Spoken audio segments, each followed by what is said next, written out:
Así es como empieza. Así es como empieza. Qué lindas las mañanas acá. Las mañanas es lo único que vale la pena. Y el río está...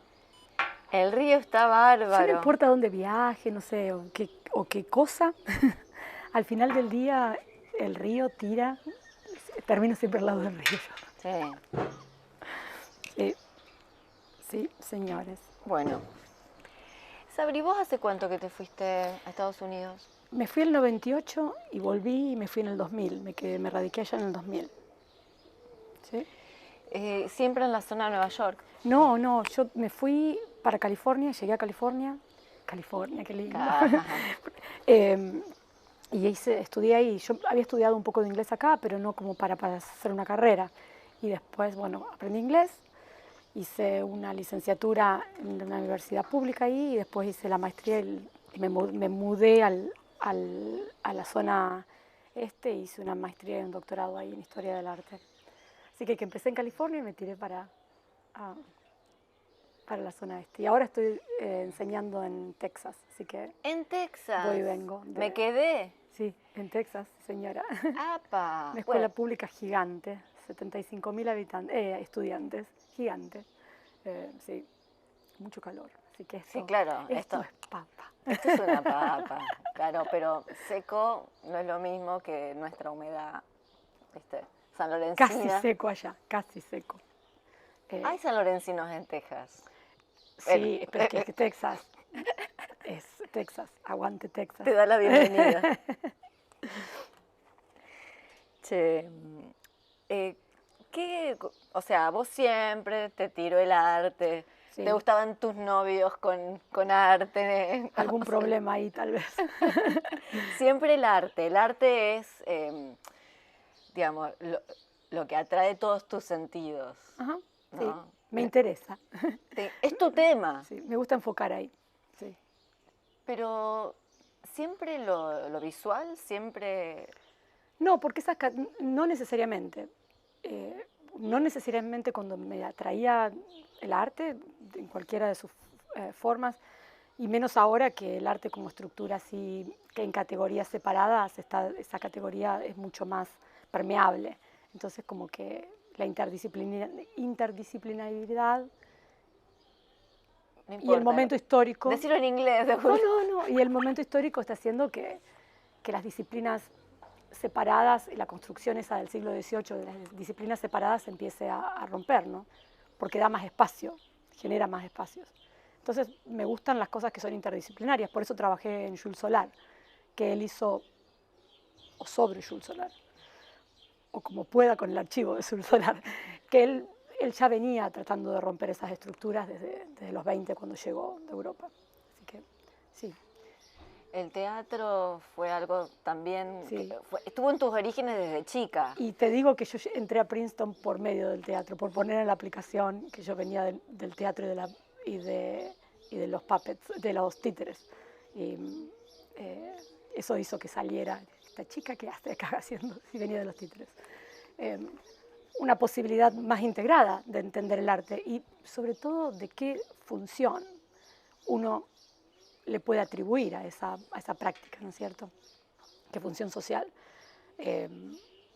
Al final del día, para mí lo que cuenta es porque el arte nos ayuda a ver la realidad de otra forma, o nos ayuda a ver el mundo y la gente en el mundo. Pero no necesariamente tiene que ser arte realista o arte... sí, arte realista. No tiene que ver con una forma particular, sino como a un momento histórico, en un momento histórico el arte ayuda a ver lo que está pasando. Con lo que puede, con el sistema que puede. ¿Sí? Que hablábamos de sistemas antes, ¿no es cierto? O rompiendo los sistemas que hay, ¿no es cierto? El arte callejero. Sí. La categoría de arte, así como arte alto y arte bajo, Eso. esas son todas categorías que siempre romperlas puso mucha resistencia. ¿En quién? Claro, qué linda pregunta, en los críticos generalmente. Es... Y en el público más abierto también, porque en los 20, cuando Petoruti muestra por primera vez algunas formas medias abstractas, medias surrealistas, se armó un desastre que que en un momento le dijeron, me parece que vamos a tener que llamar a la policía, porque mostró una pinturita, un dibujo es abstracto. Entonces, bueno, cuando no genera ruptura, solamente, no es que genere ruptura pictórica o ruptura formal, la ruptura siempre está en la percepción, ¿no es cierto? Y en la recepción de eso. Y eso genera a veces incomodidad o formas de pensar nuevas, de alguna manera. Ahí está una gran clave del arte. En esa pequeña grieta, en esa cosa que se separa, hay algo que se separa en mi cabecita, digamos, cuando vi esta obra de teatro o este afiche, Ajá. o escuché esta canción, y esa ruptura, quizás el artista no lo quiso hacer, pero Sí. es como decís vos, está en la percepción de, o sí, no sé. Tengo muchas dudas, no sé, ¿coincidimos en esa ruptura o no? Pero yo creo que la ruptura es necesaria, creo que para la definición de arte. A mí me gusta... El arte lindo no me va, eso es lo que me dice, bueno, ¿entendés? Claro, Corazoncito pero mira qué lindo que funciona, porque cuando Monet presenta sus primeras... Espera que apago esto, si no, no anda saltando acá. Cuando Monet presenta sus primeras pinturas, ¿viste? A Monet, que es el pintor un businessman, ¿viste? El tipo sabía pintar, no lo puedo apagar, bueno, no que se importa. calle.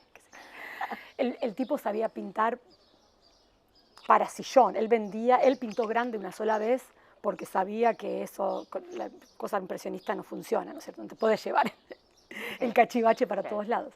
Pero aparte porque sabía que la pintura chiquita, linda, que se puede poner atrás del sillón para una clase burguesa, que eso vende. Entonces también sabía eso.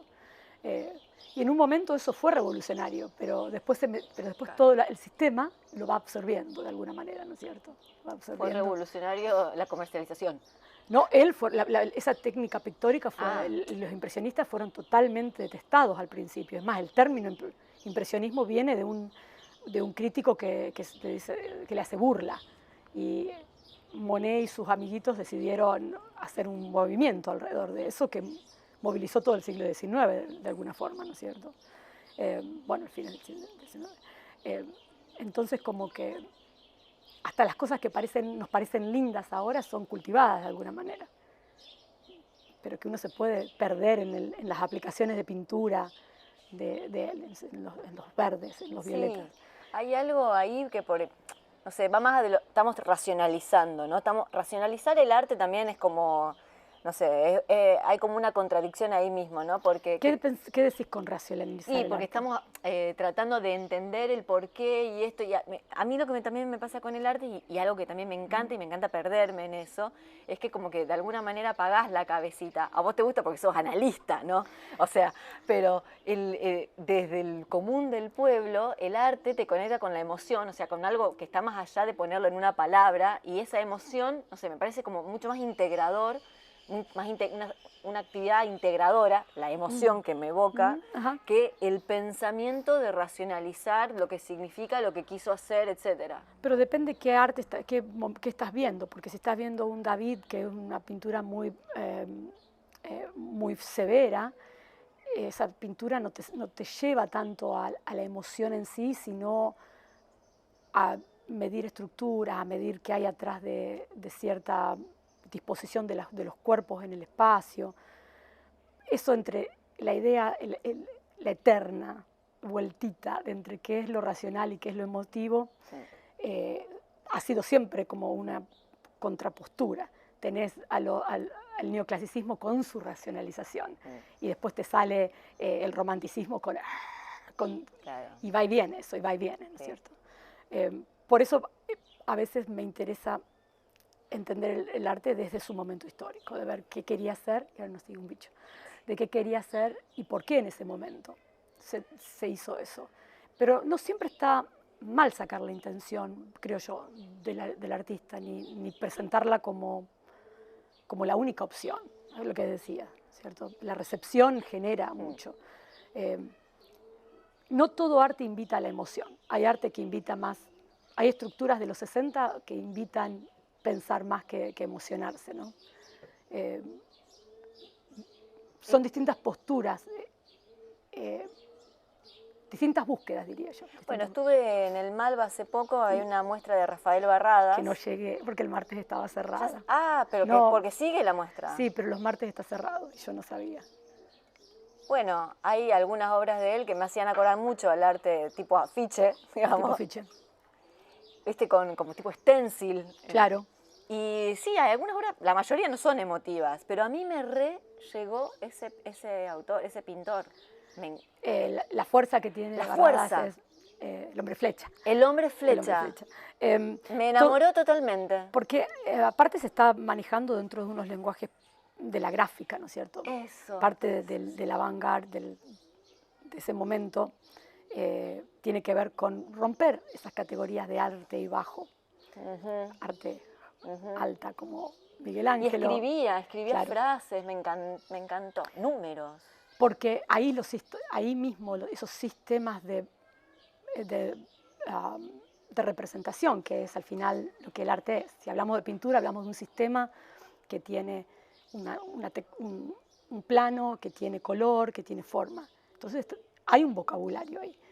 Pero si en ese momento se empiezan a romper eso, ¿qué relación hay entre lo pictórico y entre la escritura, entre lo escrito? Y qué cosas comparten y qué cosas no comparten. Y qué puede hacer la imagen que el texto nunca lo va a hacer, ¿no es cierto? Totalmente. ¿Qué puede hacer? Que todo te lo da entero, en tu cara de alguna forma. Sí, claro. Cómo distorsiona la temporalidad que hay en cualquier... Totalmente. Cuando uno lee, va leyendo así, ¿no es cierto? La imagen te la da. Y hasta un título. Yo a veces digo, qué peligro el título. Qué peligro el título, qué buen libro. Y porque sí, vos haces esta pintura y vos decís, de paseo con mi perro, y son 3 manchas. O vos decís, el infinito y yo. Y es la misma pintura. Sabés que es otra pintura. Claro, con el título. Benjamin dice siempre que, no dice siempre, escribió una vez, que él estaba muy interesado que al arte se lo puede nombrar como se nombra a un ser humano, es decir, le podés poner un nombre en el título. Y esa relación entre el nombre y van juntos, la relación del nombre de la pintura. Yo cuando a los estudiantes siempre les digo, vamos a pensar el nombre, a ver qué pasa con ese título. Y qué hay, qué nos ayuda a ver en la pintura y qué nos ayuda a no ver de alguna manera, ¿no es cierto? Que excluye. Sigo pensando que es un peligro, porque, a ver, Sabrina, vos sos Sabrina, ok, pero no sos Sabrina, vos sos vos y te llamás Sabrina. O sea, no nos vamos a perder en la disquisición filosófica, pero viste, no sos tu nombre. Lo que pasa es que si no sos tu nombre, claro, no. Y no soy solamente la Sabrina de ahora tampoco. No. Hay muchas Sabrinas en mi Sabrina. Claro. Esta Sabrina con vos es una Sabrina. Me tendrías que haber visto ayer al momento de poner la mesa cuando las cosas... No, y la gente te tendría que ver hace 30 años cuando íbamos en moto a la escuela. Eugenia, siempre tarde nosotros. Siempre tarde. Pero siempre llegábamos a tiempo, igual. En moto a la escuela, 2 menores yendo en moto.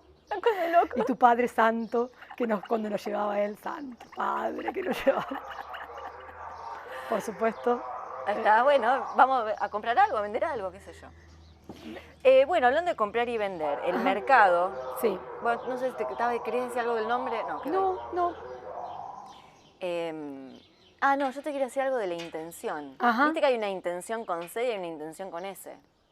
No lo sabía. A ver. La intención con S es el significado de la palabra en un contexto. Yo te digo, vos sos una mujer con corazón. Quiero decirte algo, pero no es lo mismo sos una mujer con estómago. O también significa otra cosa eso. O sos una mujer con vaso, claro. O una mujer con vaso o una mujer con laringe. ¿Entendés? La mujer con laringe. Claro. Bueno, está la laringe más o menos ahora. Mirá. Claro, ¿qué significa que tenés un corazón? Que tenés un corazón significa que no necesitas un trasplante. No, significa que tenés buenas emociones. Esa es la intención con ese. Es lo que significa la palabra dentro de... ¿Viste? ¿Y cómo es la otra opción? La con C, que es la intención, que es lo que vos querés. No sabía. Entonces, la intención, es que son parecidas y como se confunden y te da para el error gramatical, la intención con ese del escritor es poner en corazón, por ejemplo, que no, en realidad no necesitaste trasplante, porque tenés corazón, y no decir lo que la gente espera es que tenés emociones. Claro. ¿Y qué Imagínate pasa? en el contexto, ¿no? No sé, del Incucay. Entonces, y llegó Zaguirre, pero no, ella era una señora con corazón, entonces siguió de largo. Claro, ella no tenía que parar porque tenía el corazón que...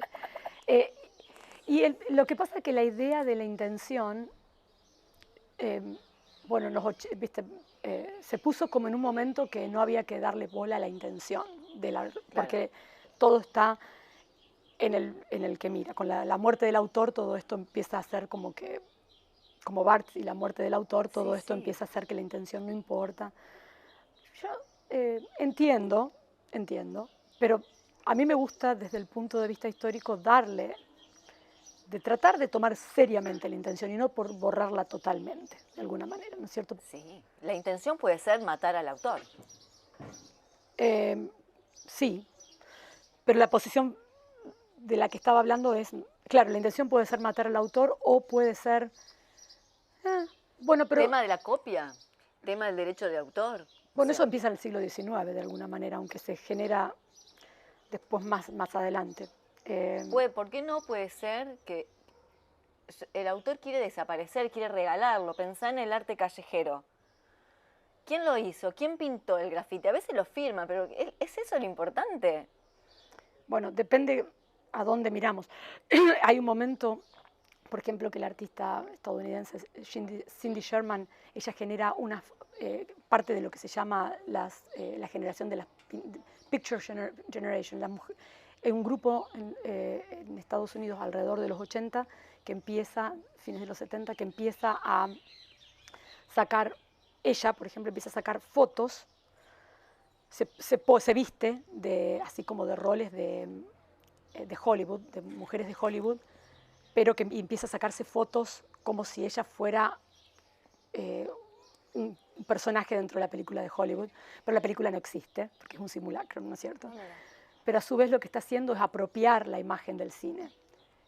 Y ella como que apropia su otra personalidad, como que la idea de apropiación ahí está pensada como una táctica creativa, donde roles de género, donde roles de clases sociales se rompen, se ponen tanto se manifiestan tanto que de alguna manera se rompen, ¿no es cierto? Entonces ahí el tema de la apropiación tiene como una intención, otra intención que es distinta, es la apropiación, por ejemplo, de arte de culturas indígenas apropiadas por artistas que no son indígenas, sigue chillando. Eso es otro tipo de apropiación, ¿no es cierto? No es una apropiación que yo diría que puede ser interesante, todo lo contrario, ¿no es cierto? Es como seguir explotando un grupo social que ha sido ya explotado, ¿no es cierto? Entonces, hay distintas formas de ver la apropiación, distintas formas de ver el rol del autor y la recepción de ese rol, ¿no es cierto?, y del producto. Entonces, a veces, de la forma que me gusta pensar el arte es de cosas muy concretas, más que desde, así como, conceptos tan abstractos, ¿no es cierto? Al final del día, a mí me gusta saber quién lo hizo, cuándo se hizo, quién lo compró, cómo fue la recepción, cuáles fueron las condiciones de esa producción. Sí. El cuento, la historia de esa obra. Claro, es una historia al final es contar una historia que nunca se puede, así como, que nunca le salió, que nunca la puedo yo ver como si fuera la verdad, ¿no es cierto? Yo no ofrezco una historia de arte que sea una verdad. Sí, es una historia desde el archivo, pero a su vez es una interpretación. Y que me hago totalmente cargo de esa interpretación a nivel de lo que le gano y a nivel de lo que le pierdo y lo que le distorsiono, ¿no es cierto? Sí, como cualquier historia, como cualquier El problema es cuando el relato se cree la verdad. La verdad, ¿no es cierto? La realidad no siempre es la verdad, eso es lo que pasa. La realidad es lo que ocurre y lo que es la verdad para mí, digamos, lo que yo tomo como cierto, es esa parte de la realidad que puedo interpretar, pues no puedo interpretar casi nada. Claro. Entonces, ese poquito lo leo como puedo y eso para mí es la verdad.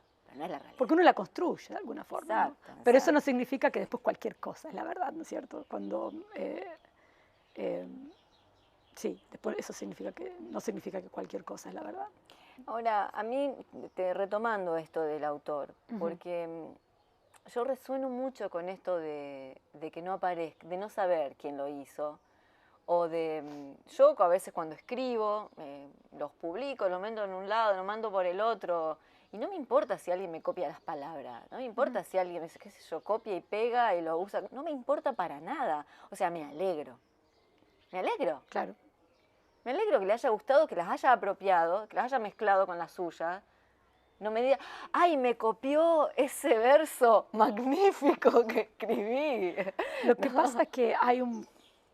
Yo te ahí, juro. ahí no sé, entiendo lo que decís, pero también hay un... no, no estoy totalmente de acuerdo. Hay cosas que... Hay pensamientos que a uno le llevó mucho tiempo formular cierta cosa, como para que venga otro y lo levante.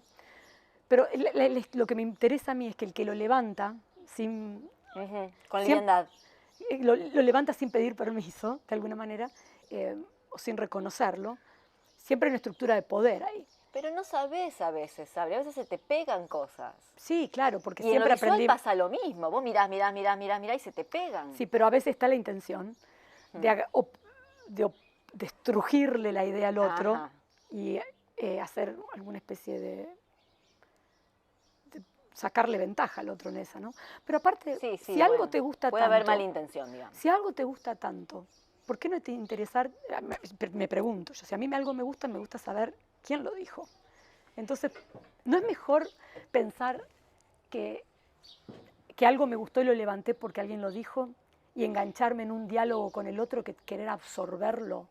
Sí, sí, yo puedo tener mi propia, pero te quiero decir que, o sea, sí, yo puedo mirar qué lindo, lo absorbo y hago lo mío, Claro, inspirada, yo hago así, pero realmente hay veces que no sé si hay alguna palabra que se me pegó y un amigo una vez siempre me dijo, cada vez que vas a poner una palabra no, y te suena algo muy conocido, te viene muy rápido, no, frenate un instante, o sea, frenate un instante antes del labio, dice Roberto Juarros, que es un poeta que amo. sí, divino. Detener un momento antes del labio, un momento antes del corazón del otro. Dice, la palabra es el único pájaro que puede prescindir de todo nido, es decir, puede quedar en el aire. O sea, no tiene por qué alojarse, la idea no tiene por qué alojarse en algún lugar. ¿Y por qué? Porque hay veces que vienen palabras como en combo, ¿no? Entonces ahí está lo recurrente, por ahí tenés que frenarte cuando te viene lo recurrente y decir, no, a ver, lo voy a decir de otra manera, porque ¿por qué? ¿Viste? Claro. Viene de otro lado lo obvio. Y creo que en cualquier expresión de arte puede pasar lo mismo. Nada se crea de la nada. Es decir, siempre hay una adaptación, hay un proceso de revisión. A mí me gusta la palabra reevaluar, como cierta... sigo con lo pictórico, ¿no? Pero no Sí, sí. necesariamente aplica a lo pictórico. ¿Cómo se puede reevaluar alguna expresión o alguna formulación pictórica? ¿Querés que corramos la mesa? Yo me voy corriendo yo. Ahí está. ¿Y la música? Tenemos la música. Pensé que me decías de los pajaritos. No. ¿Y la música? Y la música, y también. Es ¿sí? todo chingui chingui igual, como dicen los viejos, todo chingui chingui. Todo chingui chingui. Todo chingui chingui. Bueno, pero ahí vas a lo comercial, ¿no? Pero el tema de lo que funciona. el arte siempre funciona en el parámetro de lo comercial. Es un objeto más que circula dentro de otros objetos. No es mala palabra. No es decir, es mala palabra, para mí ciertas obras de arte que han tenido que están totalmente basadas en, como Jeff Koons, no sé, que están totalmente basadas en un sistema capitalista de producción a mí me interesa muy poco. Es decir, No te suma. no, y lo enseño muy rápido, lo enseño muy rápido, como para no perder tanto tiempo, como para que se sepa qué tipo de estructuras hay, pero me interesan más las posturas, por ejemplo, de las chicas, de las tesis que crearon ese video, el Estado represor, no sé si sabes si se llama. No. Hay un video que circuló hace un par de años desde Chile, que después pasó por todo el mundo, que están las chicas, un colectivo que se llama Las Tesis, que salieron a decirle, hicieron una canción, manifestación afuera. El Estado represor es un macho violador, dicen, y empiezan a hablar de la violación. Y dicen, no importa ni dónde estaba, ni cómo vestía, no importa de dónde estaba ni cómo vestía. El violador es tú. Y un montón de gente señalando, las mujeres señalando al Estado, ¿no es cierto? Wow. Bueno, y para mí eso tiene más fuerza que... y prefiero pasar más tiempo pensando qué significa que un grupo de mujeres se puedan juntar y poder acusar a sistemas patriarcales tan marcados, más que Jeff Koons haciendo sus globitos en estructuras supercapitalistas que realmente... No conozco, ¿qué Es hace? una obra que hace, como, ¿viste los globitos que te hacían en el payaso? ¿Viste así? Pero los hace de vidrio, de hace de metal, los hace de distintas estructuras, gigantes, gigantes, gigantes, ¿no es cierto? Y se venden, se producen a nivel, él ni las produce, él tiene una fábrica que produce por él. Y ¿viste? El estudio de él es casi una versión muy estéril, así muy limpia y así de una fábrica. Entonces yo prefiero un grupo de Sudamérica hablando de lo que importa y no de un tipo que se sigue llenando de dinero. Pero esas son estructuras no solo estéticas, sino para mí también qué puede hacer el arte ahora, ¿no es cierto? ¿Qué puede hacer el arte ahora? Y yo creo que más y más el arte se está transformando en una expresión que no es solamente caída dentro de un género, pero que habla de las condiciones de lo que te pasa a vos y no de lo que le pasa al que tiene que ir a los reyes o al que tiene que, no sé, a estructuras de donde se consumía el arte antes. ¿No es cierto? Necesito arte que le alegre la vida a cierta gente y a veces no, a veces no. Hay un escritor, escritor y historiador de arte que es muy conocido, que yo no tomé clases con él, pero él estaba en Berkeley cuando yo estaba tomando clases, que es Timothy Clark. Y él tiene un libro, es conocido por lo que escribió sobre Manet, y sí, él trabajó mucho el siglo XIX, estuvo metido con la gente en el 68 en París, tirando pinturitas y demás, pero en un libro sobre Poussin hace poco escribió, hay arte que te dice, tenga un buen día, como váyase a la mierda de alguna manera, ¿no? Sí, tenga un buen día usted.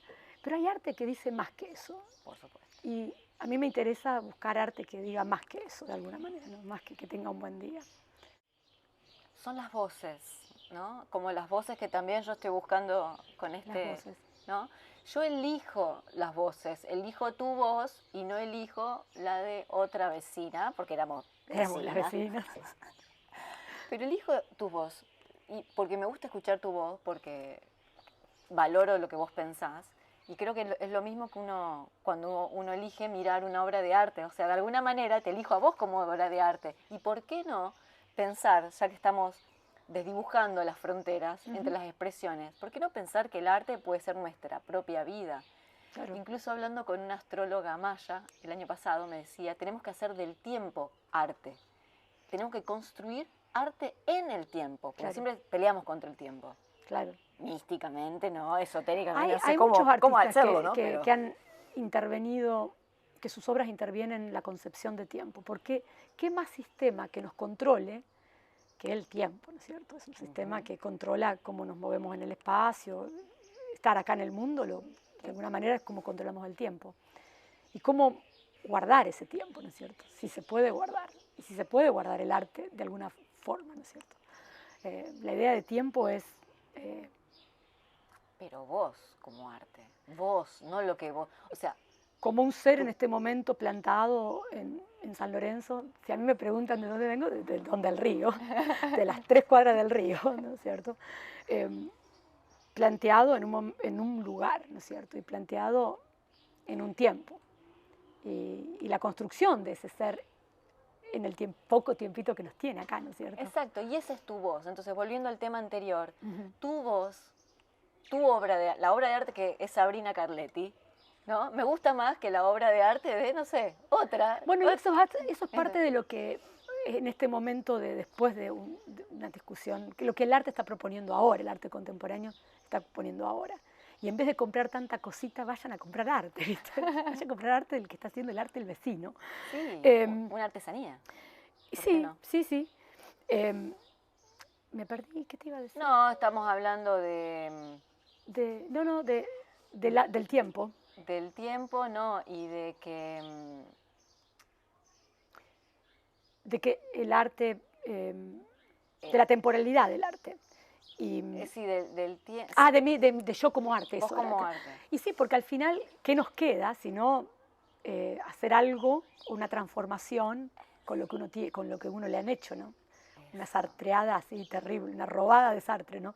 Hacer con nosotros lo que nos hicieron de nosotros, hacer algo con eso, ¿no es cierto? Y tomar decisiones, al final decidir dónde enfocamos, eh, porque donde uno enfoca, uno pone más. Entonces, si enfocamos en cierta cosa, Claro. pero está la posibilidad de enfocar en otra. Sí, vos podés hacer lo que quieras. Y yo difiero con vos en una cosita. Si bien te digo que me gusta la obra de arte denominada Sabrina Carletti, Ajá. también acepto... Un complemento, muchas gracias. Claro, sí, sí. También acepto otras obras de arte que me gustan menos, pero que pueden convivir Claro. al lado de Sabrina Carletti, digamos. Sí. Pero no le voy a hacer la entrevista. Pero por supuesto. Pero perfecto, y puedo hablar dos palabras y sigo mi marcha. Porque hay algunas obras de arte que hay que decirle tenga buen día. Que ¿no? tenga un buen día. Claro.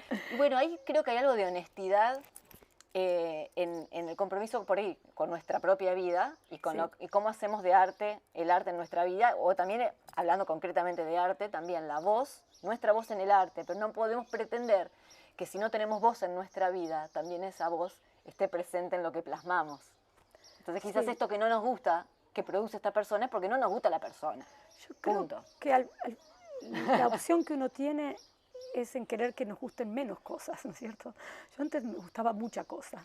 Claro. Ahora cada vez me gustan menos cosas. Totalmente. Porque si no, elegís.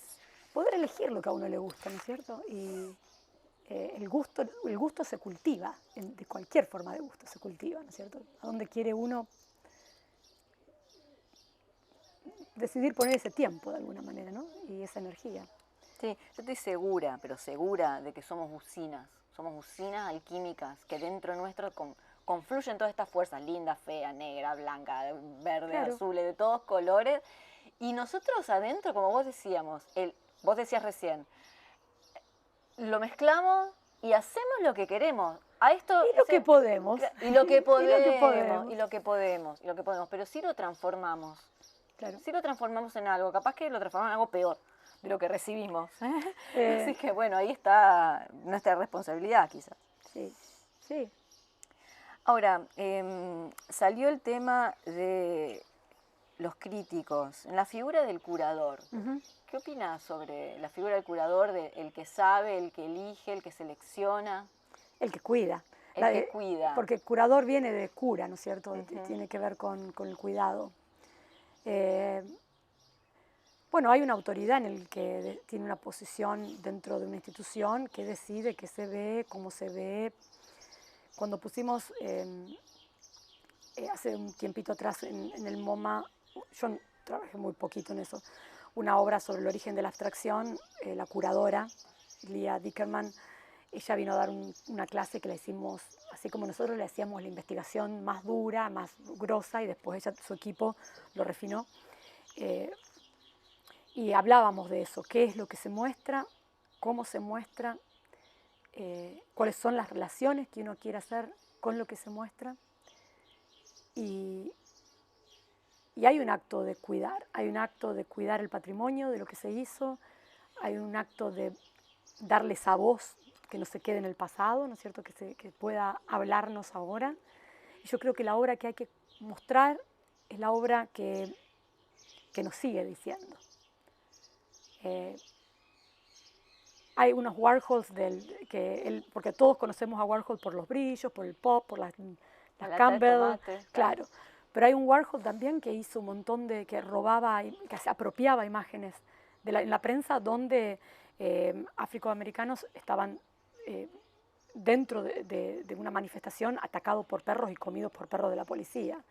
Entonces, esa obra, que podemos decir Warhol el más superficial de todos, a todo nivel, desde lo estético hasta lo conceptual de su obra, no siempre, ¿no es cierto? Porque la obra de él nos sigue hablando.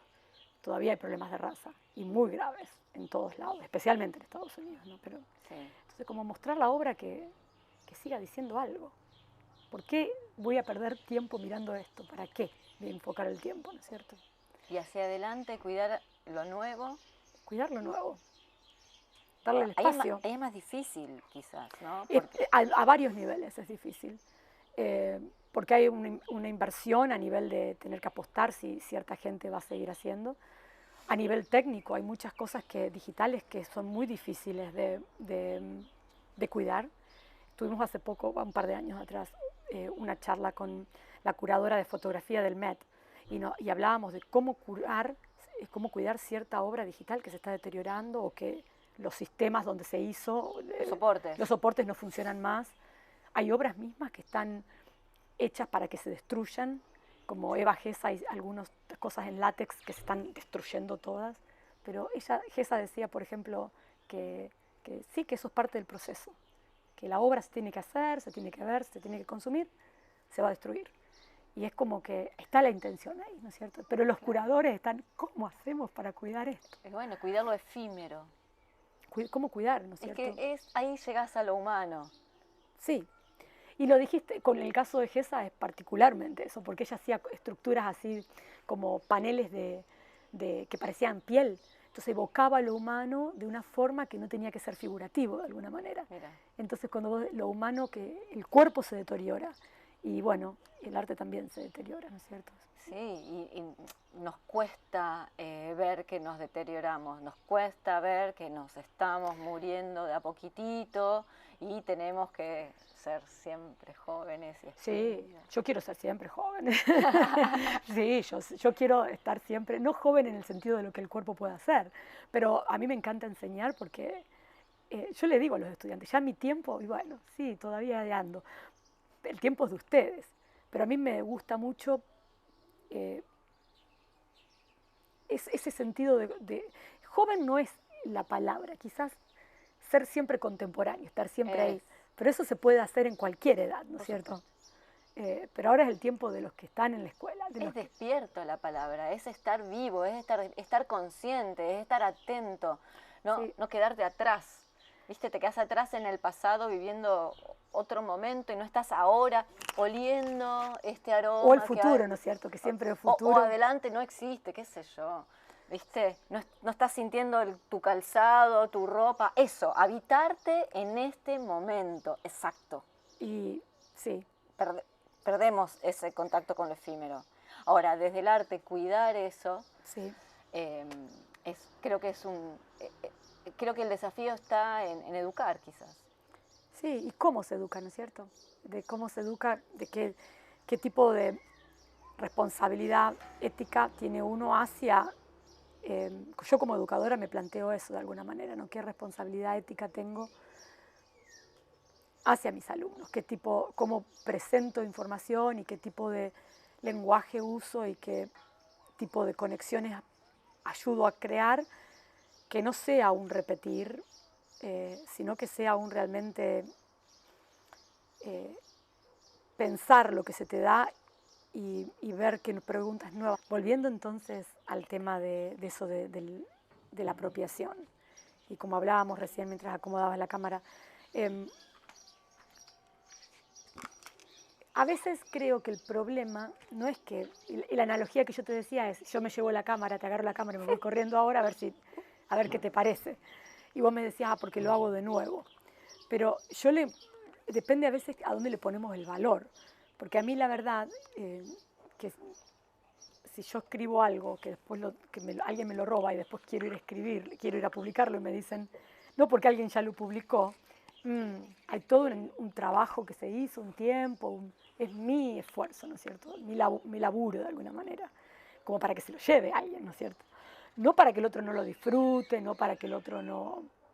Esa es la diferencia, nada más. No, pero el hecho de tomar lo que es ajeno, o sea, es un mandamiento, hace 10.000 años que está como norma universal, que es algo detestable, digamos, robar o tomar lo que no es tuyo.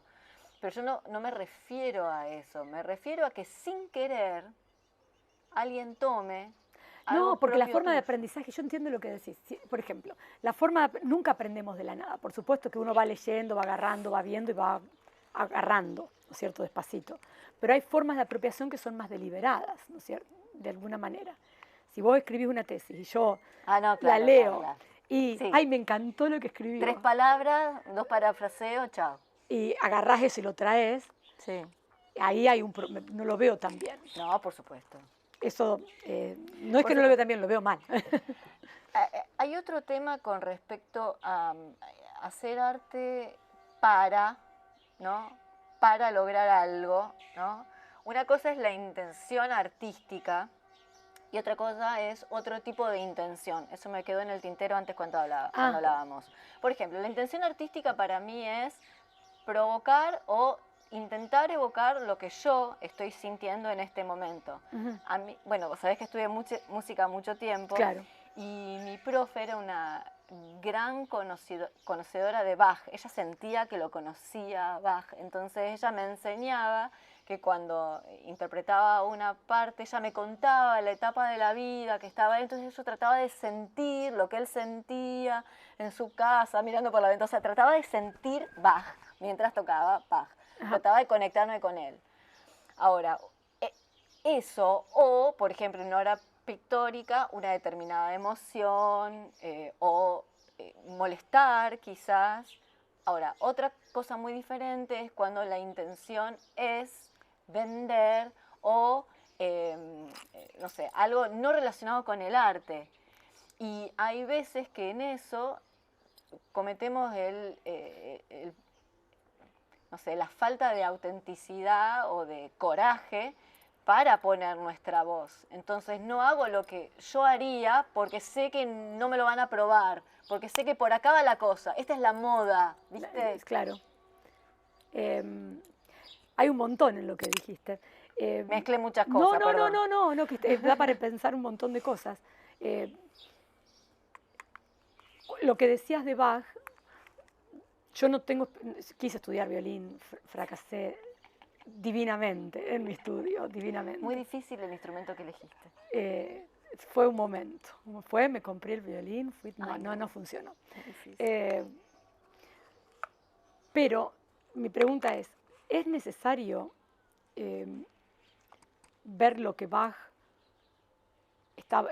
tratar de situarse en lo que él estaba haciendo o cómo era su momento de vida para poder tocar lo que él produjo y que se sostenga más allá de lo que él sentía en su momento, que pueda transmitir algo? No, No, no sé. No sé porque no probablemente soy no. música, pero Era la forma que tenía ella, pero con ella lo que ella me estaba tratando de enseñar es en posicionarme fuera de la partitura, no son solamente notas. claro. Pensá en por qué eligió re y no re bemol. Pero también se ¿Entendés? puede pensar por qué re y no re bemol en relación a qué había antes del re y qué había antes del re bemol, y no necesariamente en relación. Son distintas formas De pensarlo. de pensar las relaciones, ¿no es cierto?, eh, entre lo que se produjo y la intención de producir. Ahora, ¿por qué en ese momento histórico él lo quiso hacer? Aunque sea personal, pero no sé, me parece que tratar, porque nos creamos un cuentito entonces, Sí. de, Idealizamos también porque no podemos saberlo. claro, entonces, a menos que haya un archivo que te diga en este Claro. momento. No, pero no de Entonces, la intuición y la fantasía tuya. que también es otra forma de Ujú. conceptualizar, ¿no es cierto? Ujú. Pero que no es la única, No, ni hablar. que no es la única. ¿Tiene sentido lo que te digo? Sí, sí, por supuesto. Pero creo que abre el juego a simplemente no quedarte en la nota, no quedarte en la partitura o no quedarte en decir qué lindo la pintura. Eso es a lo que Sí, voy. Pero decime de esto otro que de- te digo, del miedo o la cobardía, mejor dicho, la cobardía de no hacer el arte que naturalmente me saldría o el que tengo ganas de hacer porque no va a ser aceptado, porque no va con la moda, no voy a ser entendida ajá. o no va a venderse. Y no sé qué decirte sobre eso, porque si uno quiere hacer arte y en la preparación que uno tiene, Es decir, hacer arte no significa que hay que ir a la escuela solamente para hacer arte. Está bien estar en una institución donde tenés otro tipo de información, donde te dan una técnica, te ayudan a pulir alguna cierta técnica. Pero si uno quiere hacer arte... Es que es el para qué. Si no el artista, o sea, somos muy utilitaristas. ¿Para qué lo hago si a nadie le va a gustar? ¿Para qué lo hago si nadie lo va a comprar? ¿Para qué lo hago si nadie lo va a entender? ¿Y para qué entonces? ¿Para qué lo hago? Porque es mi forma de expresarme, porque tengo ganas, porque es catártico. Pero hay gente que no quiere sé. crear una imagen, es decir, es posible que uno quiera armarse la categoría de artista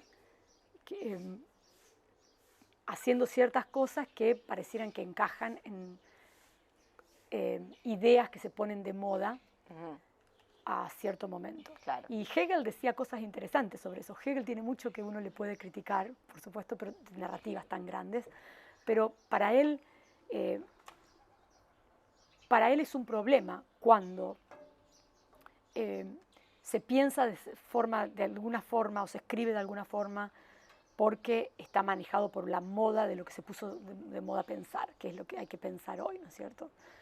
Para él eso es un problema, porque entonces él quiere que algo sea más universal de alguna manera, ¿no? en el pensamiento. Pero yo creo que si alguien quiere hacer obra que no dice mucho, tiene todo el derecho de decirla. Yo no tengo tiempo de sentarme a mirarla, ¿no es cierto? Hay tanto que me gustaría poder mirar más, con los ojos más grandes y sentarme ahí y quedarme ahí. Lo que pasa es que también tenemos en nuestra cultura artística, ya tenemos como la imagen estética no solamente en lo visual estoy hablando, estética de la música, lo que sea, de lo que es aceptable. Entonces, por ahí vos tenés una formación, pero quien no la tiene, entonces y la apertura, ¿no? Para decir, bueno, y el criterio quizás, ¿no? Pero quien no lo tiene, por ahí se pasa por alto algo realmente valioso, porque simplemente es algo tan que rompe tanto con su esquema de lo bello, Ajá. Sí, que se le escapa. sí, pero si alguien quiere hacer algo que no sea... Porque no está dentro del canon, no está dentro del... Es que el canon es una construcción. El canon es una construcción, como te dicen que las nenas tienen que usar rojo, Eso. rosa. Sí, no rojo, no, rosa. Pero ya ni sabés lo que usan las nenas. ¿Viste? Que las nenas tienen que usar rosa o que, no sé, como cualquier otra construcción, ¿no es cierto? El canon es una construcción y hay que cuestionarlo, ¿no? Como construcción.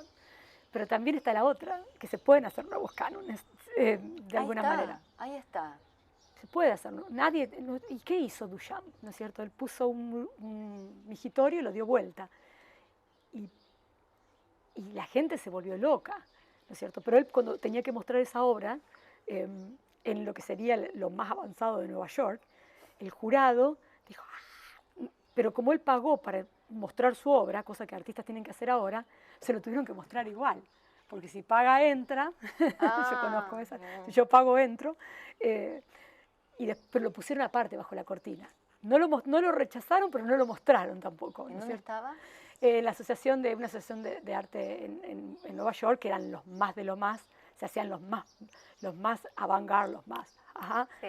Y después el tipo, viste, como que les cuestionó, ¿quiénes son los que están armando entonces, están decidiendo que el canon es, viste? En la cara se lo, viste. El problema no es la audiencia, el problema es los que se hacen que saben, ¿viste? Eso, es ese aparentar la autoridad. Cuando estuve en Nueva York la otra vez que no nos pudimos encontrar. Sí, yo estaba... Sí, no, fue en caos. ¿Vos te quedaste en Long Island? ¿Estabas quedando? No, al final estuve en Brooklyn. Ah, claro, Me porque encantó, Long Island es divino, muy lejos, muy lejos. En el Guggenheim estaba de un italiano, el inodoro de oro. Ajá. Bueno, yo me saqué una foto así, meando literalmente en el inodoro de oro. Y había cola.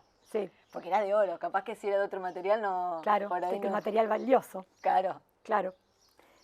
Pero, el Guggenheim, ¿qué te pareció la experiencia de estar en el Guggenheim? A mí me gustó mucho la cosa circular así espiralada que sube. Y el tilt, ¿cómo se dice? El inclinado. Sí, me gustó mucho. A mí lo que odio es el inclinado. A mí me gustó. Pero la rampa, es como una rampa continua. La rampa no, pero como me gusta estar parada frente a la obra, tengo que hacer un trabajo para no estar cansada porque quedo así. Y no, es que viste que se sientan. Se ponen sillitas y se sientan. Sabes que a mí me gusta como edificio, pero la verdad que yo cada vez que voy ahí protesto. Yo la chica que protesta. Me gusta todo eso que da al medio, viste, ese aire que hay, que Es difícil ves las curar obras ahí. de enfrente, no sé. Es difícil curar ahí, ese espacio es Complicado. sí. A mí la parte que más me gusta ahí es todo lo que tienen de Kandinsky, pero bueno. Sí. Maravilloso. Sí, la obra de ellos culturalmente, así como museo, institucionalmente, estuvieron metidos en muchos líos por censurar artistas, como que yo con los del Guggenheim, ¿viste? ¿Viste? La censura. Y porque, ¿Cuál es el criterio para la censura? Y porque los que están en el board, ¿cómo le llaman el board? La comisión directiva. Ah, sí, Es sí, la gente, comisión. la comisión es gente de mucho dinero y gente de mucho, de real, así de venden Pero ¿cuál es el parámetro? Porque inmobiliarias. antes era, por ejemplo, el desnudo, ¿no? ¿Qué es ahora? Y A lo escatológico, ¿viste? distintas cosas. Por Y ahora, ejemplo, si hay una muestra donde... violencia, por ejemplo. No, pero por ejemplo, hubo una muestra en los 60 que era, el artista fue y sacó fotos de casas de barrios pobres que las inmobiliarias vendían y compraban y después vendían gratis. Esta gente las tiraban, ¿viste? Bueno, y pues hicieron todo pero al final las tierras eran del Estado, entonces se armó un quilombo bárbaro y el artista lo que hizo fue el archivo ¿viste? Del Estado, buscó de dónde venían las tierras y la obra consiste de las fachadas, ¿cómo se dice? Sí, La fachada, sí, del frente de las casas. Y uno de los que estaba en el board, en la comisión directiva, era parte del real estate, de esa inmobiliaria que hacía todo ese trámite. Entonces, los museos tienen muchas conexiones porque reciben mucha plata de gente que está involucrada a intereses. A intereses. Y entonces terminan, ¿viste? Censurando cosas porque queda muy cerca de casa el problema, ¿no es cierto? Bueno, el arte como denuncia. Pero viste que es una denuncia muy sutil de alguna manera. Me encanta, eso es lo lindo, porque no es una denuncia, o sea, tiene la violencia de la denuncia, pero no es tan violenta como la marcha, digamos. Claro, pero a veces no queda. No, la marcha tampoco es violenta, no, me expresé mal. No, pero a veces la marcha... No, yo no estoy haciendo una apología a la violencia, pero... El arte está ahí, digamos, no te insta a nada. El arte, el arte denuncia, digamos, se presenta ahí y no hace nada, es pasivo de alguna manera. Y sos vos por ahí. Pero depende qué forma de arte que denuncie, porque como te decía, las chicas de las tesis, ellas, la denuncia es activa. La denuncia molesta porque estéticamente hay una idea de cómo el cuerpo de la mujer tiene que ser y esto y lo otro, y esas chicas no desean conformarse a esa estética y te ponen el cuerpo de ellas ahí, ¿no es cierto?, para ver. Pero cuando Manet preparó sus desnudos, por ejemplo, el cuerpo de Olimpia también molestaba, porque el cuerpo de Olimpia no era muy real para ellos, no era un cuerpo idealizado como los de Tiziano. Me repasa eso, me repasa. Yo tengo muchas ganas de hacer un proyecto de desnudos y me cuesta tanto porque a las personas que se los porque estoy tratando de pensar la estética, ¿no? Es muy difícil, digamos, primero poner el cuerpo y no tener el cuerpo, digamos, o sea, el cuerpo rollo, de quién hay que tener. Claro, es muy difícil, ¿viste? Exponerse para, digamos, el modelo, ¿no? Es que el modelo es como el canon, una ficción, solo que hace más daño, a veces me parece. Pero a veces también pienso, ¿por qué este proyecto? ¿No? ¿Por qué quiero mostrar el desnudo? Porque el cuerpo, mira, el cuerpo ha sido, la eficacia del cuerpo humano en la historia del arte ha estado desde, por ejemplo, si vamos a la época donde los reyes y la aristocracia, el cuerpo de los reyes y los aristócratas estaban ahí, era un cuerpo que nunca estaba presentado trabajando. Era un cuerpo que siempre estaba en un sillón. Claro. Nunca podías poner un cuerpo trabajando. Por eso cuando Courbet en el siglo XIX empieza a poner cuerpos trabajando, se arma un quilombo terrible, ¿no es cierto? Porque no es más el cuerpo de ese cuerpo. Claro. Es el cuerpo que está levantando piedras, es el cuerpo que está picando piedras. O en el caso de Manet es el cuerpo de la prostituta en el parque, de las afueras de París, ¿no es cierto? Que entonces no es más las Venus de Tiziano, que también eran prostitutas de alguna forma, pero estaba como aceptado, ¿no es cierto? Ahora es el cuerpo de una que yo puedo reconocer, de una que yo la vi en la calle, el cuerpo que no está idealizado, el cuerpo que ni siquiera está modulado, está pintado medio a lo bruto, ¿no es cierto? Mira. No un tipo que no sabía pintar, un tipo que quería que el cuerpo... La modernidad para Manet no era el cuerpo de Tiziano, porque los cuerpos que pintó Tiziano no hablaban más a la modernidad de París en ese momento, ¿no es cierto? Como como las chicas acá de las Hay tesis. un tema perdón, llevando la actualidad, hay un tema con el cuerpo hoy. Claro. Mal, estamos desconectados de nuestro cuerpo. No sabemos qué pasa dentro de nuestro cuerpo. Pero o sea, supimos alguna nos vez que lleva.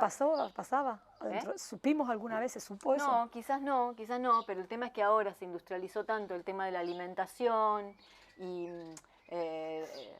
también la capacidad de carga del cuerpo, nos pasamos de la raya, entonces trabajamos horas que no, más allá de nuestros propios límites, entonces el nivel de exigencia hace que se desgaste y lo alimentamos mal, como que no nos damos cuenta que somos un cuerpo también. Somos un cuerpo. Sí. No solamente lo tenemos. Sí, lo somos. Y, va más allá de una dieta, te quiero decir. sí, no, la dieta o lo es estético. Pero la dieta no tiene por qué ser solo estético. Hay Es muchas formas de dieta que sí. para tener otro tipo de sensaciones, ¿no es cierto? Estos días yo me doy cuenta de las sensaciones que tengo cuando comí tanto pan dulce y cierta cosa que cuando se come otro tipo de dieta que el cuerpo está más contento. Sí, Sabri, pero estábamos hablando de la dieta del arte también. Esto como y esto no como, o sea, yo elijo. Bueno, es mi dieta artística. Y el gusto. Mi gusto, mi placer. La idea de gusto del siglo XVIII como cuestión estética, gusto estético, es decir, eso viene del siglo XVIII, del gusto, una cuestión kantiana que viene desde allá. Y se cultiva, ¿viste? A un niño le das un algo y te hace... Pero bueno, se lo das un par de veces y a veces... Y después enganche, se come el brócoli ese. Pero bueno. Bueno, Sabri, hablamos muchísimo. Sí, qué lindo hablar, María. Yo hablaría por siempre con vos así. Sí, yo pero también. Qué honor que pudiéramos vernos y charlar un rato. El Zoom todo bien, podemos hacer un Zoom después en otro momento, pero ¿ves que esto no es lo mismo? Sí, no, es que hay algo, es la vida que hay acá en el medio. Sí. Es otra cosa. La tecnología te acerca, facilita, es práctico. Pero a veces... Mira, cuando empezamos, cuando en una semana me tuve que ir a meter todas las clases online, no sé si era tan práctico. Casi vuela por la ventana la computadora. Pero sí, tiene eso que nos ayuda a veces a conectarnos o no cuando se cae el internet. Pero sí, no, esto es lindo, Mario. Qué lindo que lo estés haciendo. Me encanta. Gracias, Sabri. Ay, por este tiempo, y que justo que te enganché, gracias a las redes sociales, sabía que estabas acá, a que subiste una foto con tu mamá, que está acá. Sí, a la pobre Esther la saqué de acá para allá. Viste, a veces uno dice, no, ¿para qué voy a subir esta foto? Pero bueno, por ahí los que nos seguimos, está tal lado, listo. ¿Viste? Nos seguimos el rastro. Sí, sí, bueno. claro, y uno le da, sí, bien. No es solamente para controlar y quiero saber dónde, no es para ver qué... ¿Te imaginas ponerse a controlar sobre que uno no puede controlar nada en la vida de uno? Hay gente que chusmea. Pero sí. La chusma. La chusma. ¿Existe la chusma, la vieja chela, te acordás? Sí, me había olvidado. Sí, claro. Pero ¿quién necesita las cámaras esas si teníamos... La tía Chela ahí. Y claro, la señora de al lado de la casa de mi abuela, que cuanto persona paraba un auto para dejarme, ella sabía todo. Y se enteraba toda la familia. Sí, te vi pasando, pero había un chico caminando al lado tuyo. Sí. Y la semana pasada era otro chico, ¿viste? Uy, Sabrina, Dios mío. Sabrina, gracias. Mariuki, que tengas un año muy lindo. Voy a cortar. Corte. No, y vos también, igualmente. Gracias.